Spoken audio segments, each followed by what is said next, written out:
But let's now bring the focus to the other big headline of the day, which is, of course, the investigation into Delhi High Court Judge Justice Yashwant Varma. Heat is mounting on him. An apex court-appointed panel has kicked off the in-house inquiry into what exactly happened the night of the fire in Delhi on March 14th, and whether that cash haul, which was found in a storeroom within the residence premises, belongs to the judge or not. Justice Varma claims all of this is a conspiracy against him, that the cash doesn't belong to him. But we will have clear answers only with the investigation progressing. First, a roundup of all the details, and we'll bring in our legal editor, Nalini, as well.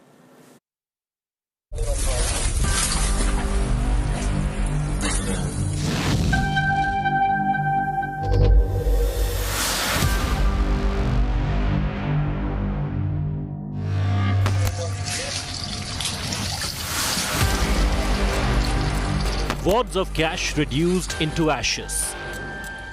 This video of alleged cash haul is mounting the heat on the Delhi High Court Judge Justice Yashwant Varma.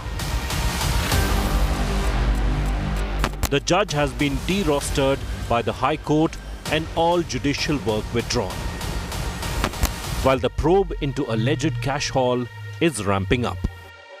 A 3-member High Court judge panel has launched an in-house inquiry on the unaccounted cash. Under the spotlight are the first responders to the fire at the judge's home. They will be quizzed on what happened on March 14th. The authenticity of the cash video and the site where money was found will be verified. The staff and security will be interrogated. The statements by the judge, the Delhi Police and the Delhi Fire Services will also be probed. The judge's call records are under scrutiny for 2 reasons: what information he received the night of the fire and what calls he made after receiving the call on the fire at his home. Justice Yashwant Varma has denied all allegations linking him to the burning cash, claiming the storeroom where it was allegedly found was accessible to all. The incident has left the legal fraternity divided. Cash recovered, it's not common. You'll either set up a shell company, send it to the Cayman Islands, or something similar, especially if you have legal training. So therefore, I think that there are many questions to be asked. देश का सबसे premiere high court के ये जज हैं और बड़े senior member हैं जुडिशरी के, तो इसको जब तक प्रॉपरली इन्वेस्टिगेट करके पाया नहीं जाता कि सच क्या है, कुछ भी इसमें करना उसके पहले गलत रहेगा. The cash haul row echoed in Parliament, with Rajya Sabha Chairman Jagdeep Dhankar holding a key meet with Leader of the House JP Nadda and Leader of Opposition Mallikarjun Kharge. The opposition is demanding a statement from the Law Minister. We want the Honourable Law Minister to make a statement and make a statement here in the Parliament, because Parliament is the supreme body and we should be aware about what the government and the Honourable Supreme Court is doing. Claims and counterclaims mounting in the cash haul. All eyes are on whether the SC-appointed panel can unveil the truth. Bureau Report, India Today. Okay, let's talk about really the cash seizure and what the investigation will look like. I've got with me my legal editor, also Nalini Sharma, with us here in our studios to explain what the 3-member panel will actually investigate. Let's put that out on our screens right now. Nalini, first on the angle of the first responders, what really will the 3-member panel look into here? Well, Akshita, first thing, it's important to understand that this 3-member panel is going to be a fact-finding inquiry, which means that they're not going to be investigating anything. Rather, they will be putting together the chain of events that happened on the 14th of March to determine what are the facts. Why they're doing that is because there are several contradictory statements. The statements are not clear of even the officials. So that's important. Now, when we talk about the first responders in this case, what the inquiry panel is essentially going to do is call upon the first responders who were the fire officials, who were the ones who made that video. They're trying to determine the authenticity of the video, and they're also trying to determine the location, which is whether that video is from Justice Varma's residence or not. Okay, so authenticity of the video that's been recorded, the verification of the location where the cash was burnt, all of that will be looked into. There's also going to be, as Nalini told us, a call upon the staff, security who were deployed at the judge's home on the night of the fire. Let's talk about the other aspect of this, Nalini, on contradictory statements, and there have been a few. So that's something we understand that the panel will also focus on. Tell us about that. Well, absolutely. The first and the most important in that respect is the statement that was given by the Delhi Fire Services chief. Because as we remember, he had initially denied the fact that there were any cash bundles found in the residence, and later on gone back to his own statement. So the primary thing that they're going to determine is that which of the statements is true and why was there a contradictory statement given by the Fire Services chief. Another thing that they'll be trying to analyze is as to whether or not anybody had access to that particular storeroom where the cash was allegedly kept. Because there are again contradictory statements where the police officials say that the room was locked, but on the same side, Justice Varma has clearly said that the PWD officials, people from his staff, had constant access to that room. So which of these statements is true is something that this three-member panel is going to determine to then decide what the future course of action with regard to this should be. Okay, so three aspects to what Nalini essentially said on the contradictory statements. First is between the Delhi Police Commissioner's remarks as well. There's going to be a look into that. The Delhi top cop did speak about the storeroom and in what manner it was found. On access to the storeroom where the cash was stored, was it locked, was it unlocked, did others have access into it? The Fire Services Chief's contrary statements on cash, which Nalini referred to as well, where there was a talk about a U-turn and all of that, claiming that there was no cash first on call records. And this is another important aspect, Nalini, on the call records also, because that will kind of establish the sequence of events, who the judge spoke to after the incident as well.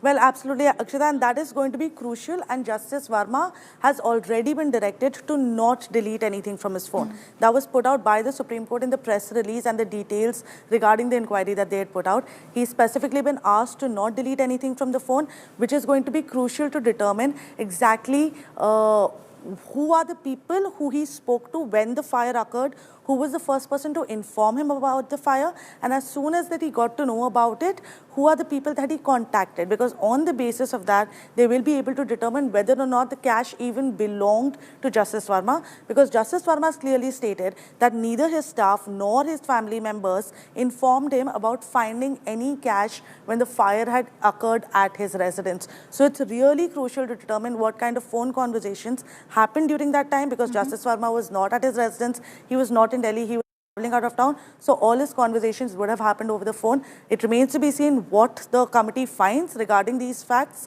whether or not it points them towards a prima facie case against Justice Varma or against it, because it will be on the basis of that that the Chief Justice of India is going to decide the future course of action, whether Justice Varma will be asked to resign or whether they'll have to bring in an impeachment motion against him. So what exactly happened on the night of March 14th? And obviously call record data right now is crucial to any investigation. In this case too, as Nalini pointed out, Justice Varma wasn't at his residence when the fire broke out. So with the call records, they kind of identify when he received the information about the fire at his residence, who did he call right after he got that information. That will be crucial to identify if the judge knew about what was happening. Was he worried about the cash that was stashed there? Did he have no idea? Those call records perhaps is the most clinching bit that will prove who really is guilty or where the cash, for that matter, came from. Thanks very much, Nalini. Nalini getting us all of those details on how the investigation will progress from here. Let's get you now.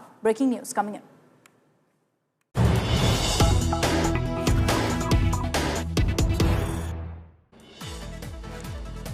All right, we're also getting you updates now coming in about Vice President Jagdeep Dhankar, the Rajya Sabha chair, meeting with, in fact, JP Nadda and Mallikarjun Kharge. So this is the Rajya Sabha chair meeting with the leader of House in the Rajya Sabha and the leader of opposition in the Rajya Sabha. They've discussed the cash haul case.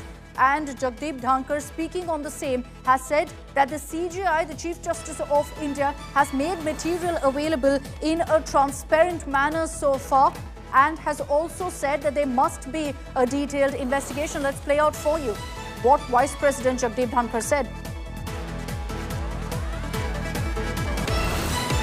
I am grateful to the leader of the House Nadaji and leader of the opposition, Khargeji.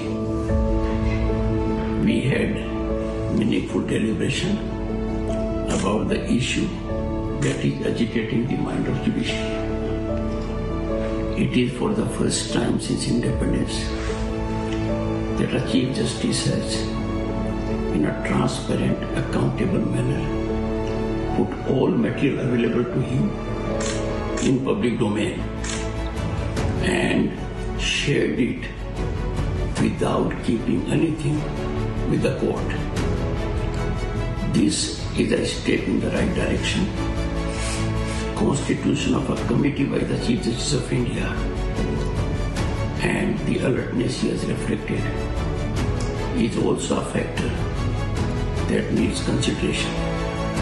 Institutions like the judiciary and legislature serve their purpose best when their in-house mechanism is effective, fast, and upholding public trust.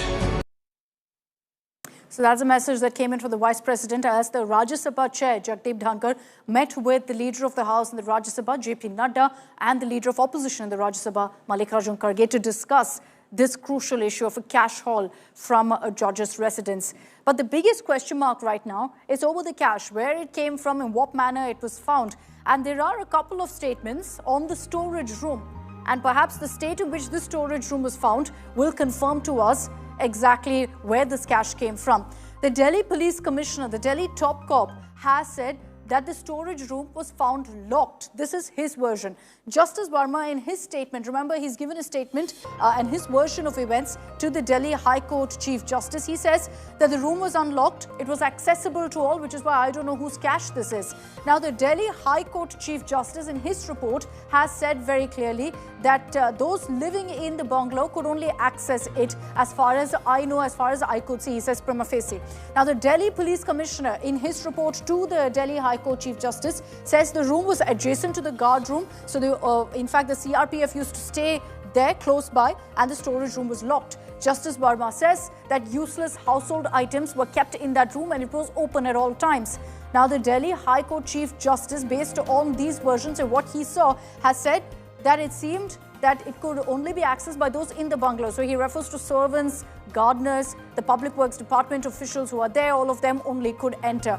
Now, this is all in the report that's been uploaded by the Supreme Court. It's a report that the Delhi High Court Chief Justice has handed over to the Supreme Court, as is the norm. And he's also referring to this, pushed for a more detailed investigation. But there's a larger discussion right now that's taking place about whether there is a need to ensure more regulation of the judiciary. Can the judiciary be judging or regulating the judiciary?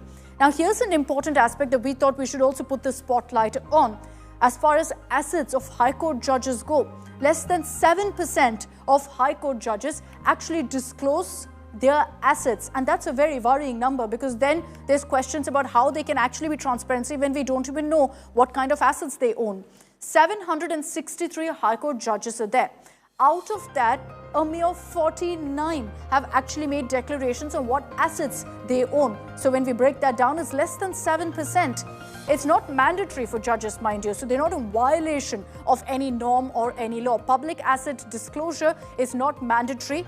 It's a choice, and that's been ruled by the Supreme Court, which has said judges have the choice to go ahead and reveal their assets. And so using that, you got less than 7% actually saying that these are the assets I own.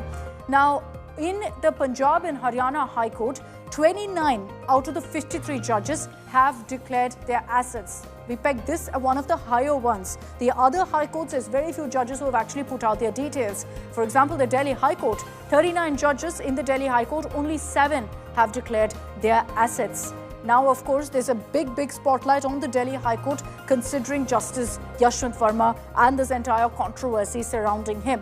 But clearly, there perhaps is going to be a conversation about the need for more transparency. This is right now optional for judges to declare their assets. Should there be more steps to ensure that judges also are accountable? The judiciary too is accountable and must give details about what assets they own. A mere basic step really in ensuring transparency.